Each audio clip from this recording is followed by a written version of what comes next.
Hola, buen día. ¿Cómo andan? Bueno, continuando con algunas lecturas de mi libro, Psicosociales Breves. Hoy me gustaría compartir con ustedes un texto que se refiere a la psicología social y a los miedos básicos, lo que conocemos como miedos básicos universales.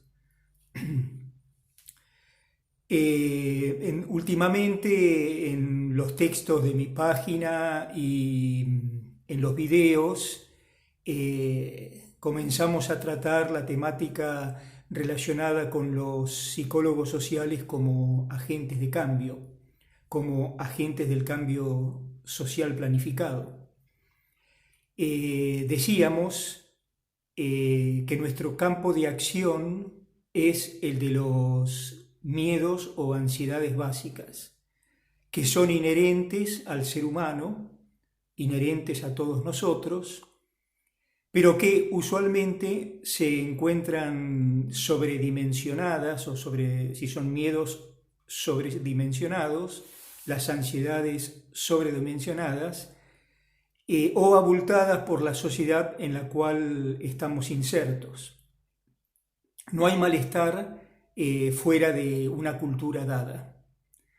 Nuestra tarea profesional consistirá entonces en procurar esclarecer su origen y el carácter irracional de esos temores, los que en última instancia pueden ser reducidos a dos: el miedo a la pérdida y el miedo al ataque.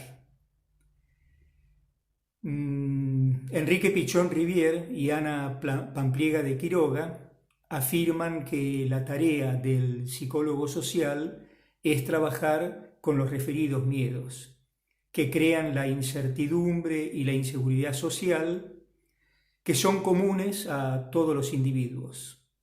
Esto lo podemos ver en el texto de ellos, ¿no? Psicología de la vida cotidiana, de Ediciones Nueva Visión, de marzo de 1998. Estas dos ansiedades básicas surgen en la situación de conflicto, con percepción de la hostilidad propia y ajena. Para el psicólogo social habrá que dejar los miedos de lado para operar desde la fisura, construyendo las estrategias tendientes a tales fines. Es sabido que con los miedos no se puede pactar, o los vencemos o nos vencen. Buda, estoy recordando que decía que todo ser humano es el autor de su propia salud y de su propia enfermedad. También autores que se han referido a la enfermedad como camino. La enfermedad es algo que nos ayuda para advertir qué nos está pasando. Es el mejor amigo que nos avisa rápidamente que algo nos está sucediendo. Sabemos que las emociones pertenecen al cuerpo y los sentimientos a la mente, aunque están totalmente ligados, ¿no? Nosotros en la psicología social hablamos mucho de cuerpo, mente y mundo exterior, cuando también nos referimos al mundo interno y al mundo externo. El miedo a la pérdida se manifiesta en las circunstancias de cambio, al abandonar el sujeto lo conocido. Es el sentimiento de quedarse sin lo que se posee, el temor a la pérdida de nuestra estructura ya lograda. Algo así como la ansiedad ante la pérdida de un estatus determinado.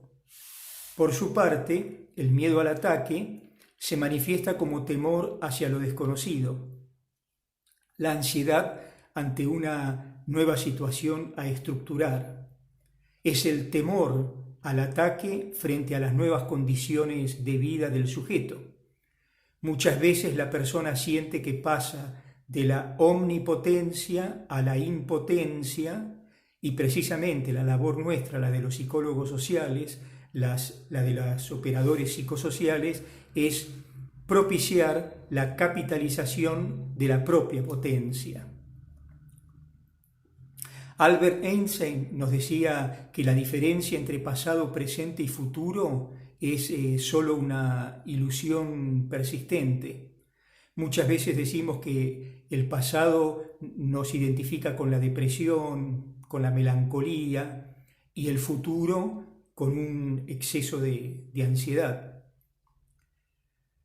El miedo a la pérdida, ansiedad depresiva en términos de Melanie Klein, y el miedo al ataque, también ansiedad persecutoria, están presentes en las situaciones de cambio, tales como divorcios, separaciones, mudanzas, desempleo, violencia familiar, duelos, enfermedades, vejez, síndrome del nido vacío, inicio de nuevos estudios, y por qué no en estos tiempos puntuales el miedo a esta pandemia del coronavirus, el miedo al aislamiento físico, ya que no hay aislamiento social si seguimos conectándonos por intermedio de las redes, pero esta especie de encierro que todos estamos viviendo se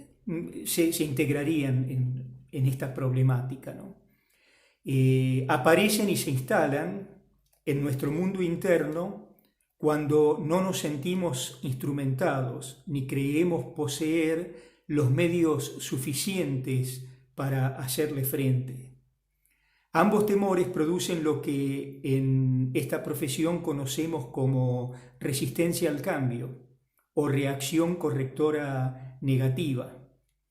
Resistencia al cambio precisamente sería el opuesto dialécticamente al proyecto, a tener proyectos. Si esto lo queremos ver en un esquema, podríamos decir miedo al cambio son los miedos a la pérdida y al ataque, o las ansiedades depresivas y persecutorias en los términos de Melanie Klein. Y resistencia al cambio lo tenemos como una reacción correctora negativa. Recuerden que en la teoría de la enfermedad única, Pichón nos decía que en términos generales la depresión es la única enfermedad. Todas las demás estructuras son tentativas que hace el yo para deshacerse de esa situación depresiva básica.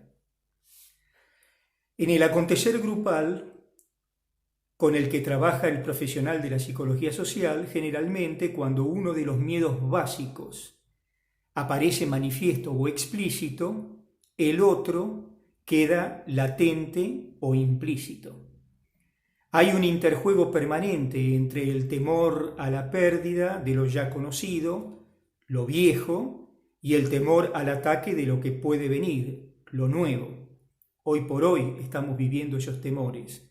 El temor a qué va a pasar de nosotros cuando termine este aislamiento por esta pandemia. Ambas ansiedades son universales esenciales de toda tarea grupal, es decir, de nuestro oficio como operadores psicosociales eficaces o agentes del cambio planificado. La cuestión no consiste en no tener miedos, sino en trabajar para superarlos mediante otros paradigmas que apunten a nuevas formas de pensar, de sentir y de hacer. Si tenemos, muchas veces decimos obstáculos con el pensar, decimos que son obstáculos epistemológicos. Si tenemos problemas con el sentir, decimos que estamos ante obstáculos epistemofílicos. Y si tenemos problemas con el hacer, decimos que estamos ante obstáculos epistemoprácticos. El pasaje de lo viejo o lo conocido a lo nuevo o no conocido, que se repite de modo constante en cada sujeto, en cada uno de nosotros, es precisamente lo esencial del cambio. Todo lo viejo alguna vez fue nuevo, como así también el destino de lo nuevo es convertirse en viejo. Todo cambio significa, en un primer momento, la dispersión de nuestros roles sociales. En psicología social nos encontramos con grupos y personas, por ejemplo, que podríamos denominar conservadoras, donde lo viejo suele ser siempre lo bueno y lo deseable. O también, por ejemplo, podríamos hablar de características en un grupo de personas que son pseudo-revolucionarias, donde a la vez se suele sacralizar y venerar solamente lo nuevo, sin atender hacia el pasado. Estos son simples ejemplos. Nuestro maestro Enrique Pichon Rivière hacía referencia a que el ser humano está moldeado como una estructura formada por elementos interdependientes, de modo tal que la eventual modificación de uno de esos elementos afecta a todos los demás. El todo es más que la suma de las partes constitutivas. Al incorporar el devenir como dimensión temporal, abordando al individuo en sus condiciones concretas de existencia, se perfecciona así la idea que sostiene que el hombre en situación sartreano, ese hombre en situación de Jean-Paul Sartre, es una estructura estructurándose, una figura configurándose continuamente, una totalidad totalizante, en términos de la Gestalt, ¿no? Esa Gestaltum que nosotros, a través de nuestra epistemología convergente, tomamos de otras ciencias para la nuestra, para completarla, para ampliarla, para enriquecerla. Hablando de los miedos, Montaigne decía una frase a mí me gusta mucho, decía él, ¿no? En su momento: mi vida ha estado llena de terribles desgracias, la mayoría de las cuales nunca sucedieron. Mi vida ha estado llena de terribles desgracias, la mayoría de las cuales nunca sucedieron, estaban en nuestro imaginario. Lo mismo que decir que hoy es el mañana que ayer me preocupaba tanto. Los miedos y las ansiedades básicas nos hacen sentir vulnerables, sin los medios o herramientas necesarias para afrontar esa nueva realidad que se nos presenta. Pensemos en los días de hoy, ¿no? Tal vez una de las tareas profesionales del psicólogo social consista en poder trocar miedos por medios, haciendo un juego de palabras, ¿no? Utilizando para ello los instrumentos de nuestro esquema conceptual, referencial y operativo, nuestro ecro pichoniano.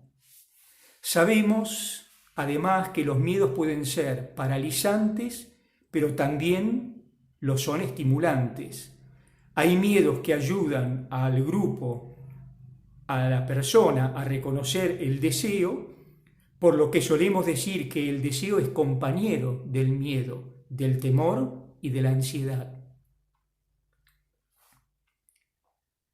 Si partimos del concepto de que todo deseo lo es de dificultad, de intranquilidad, pues como agentes de cambio y operadores sociales, podremos ayudar a las personas y a los grupos a convertir esos temores básicos universales a la pérdida de lo viejo, conocido, y al ataque de lo nuevo por conocer, en simples miedos o ansiedades estimulantes, que dejen de ser paralizantes, dejando así atrás toda parálisis de las potencialidades del ser humano.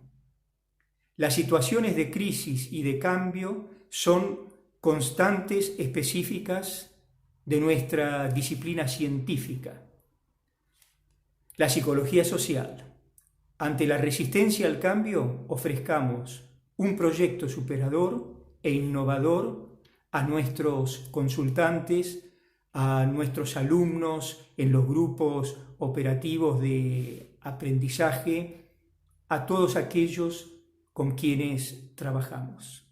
Gracias, hasta la próxima.